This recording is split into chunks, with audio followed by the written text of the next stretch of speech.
move on to the next one. This one is Paige VanZant, a local girl, versus Amanda Ribas. So Paige VanZant, she's had a little bit of time off prior to her last fight, which was 2019. If I remember that, it was early 2019. That was against Rachel Ostovich. She won that by submission in round 2. Prior to that, though, she was 1-3 in her last 4 fights before that. She did have that broken arm. She was sidetracked with things like Dancing with the Stars, but she's shown really good striking. She's shown a lot of improvement. Shown a ton of improvement. Her husband's a national champion wrestler. Her husband is a phenomenal striker. So, and she's with a good team. She trains with people like American Top Team Portland. Yeah, she trains with people like Rick Story, or not Rick Story, but Ricky Simone, Chael Sonnen, Ed Herman. You know those guys. So she's got a good team around her. She's got Fabiano Scherner, who's a multiple-time world champion in jiu-jitsu, in her corner. So she's been getting better, and with the time off that we haven't seen her fight in almost a year and a half, it's hard to say what's been happening. Yeah, how well she's been training and what's going on. Yeah, it's going to be a hard one. For me, when I looked at this fight, and I looked at Paige and I looked at Amanda, right? Ribas. Amanda Ribas. And so Amanda Ribas, real quick, she's 26, she's 5'3", and she's 7-1 as a pro. Yeah, and so one thing I noticed real quick about them is they both look really, really similar in their styles. Yeah. They both have really good striking, and they both can submit you.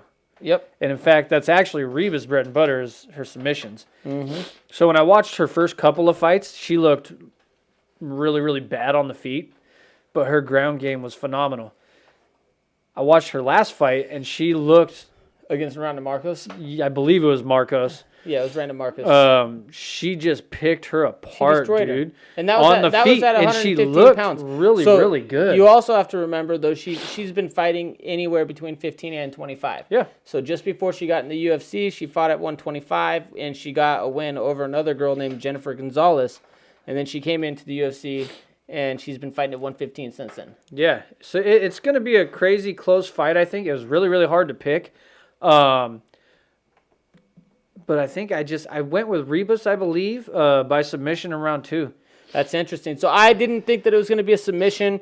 I just think that Paige VanZant's with too good of a team to get submitted by somebody realistically with a guy like Fabiano Scherner in her corner, with her husband being a national champion wrestler.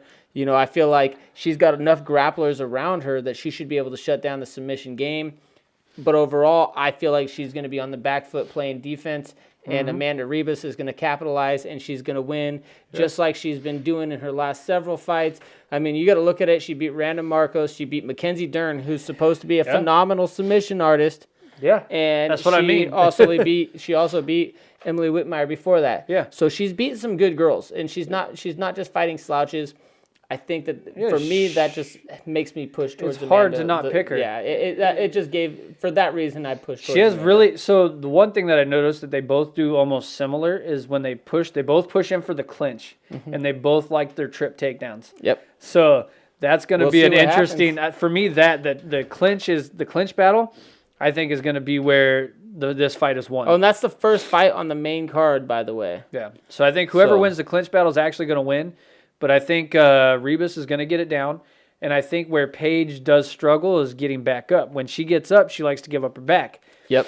Well, that's a very wrestling thing to do, right? Yeah. And so Ribas, I just don't see her passing up that opportunity to get a neck.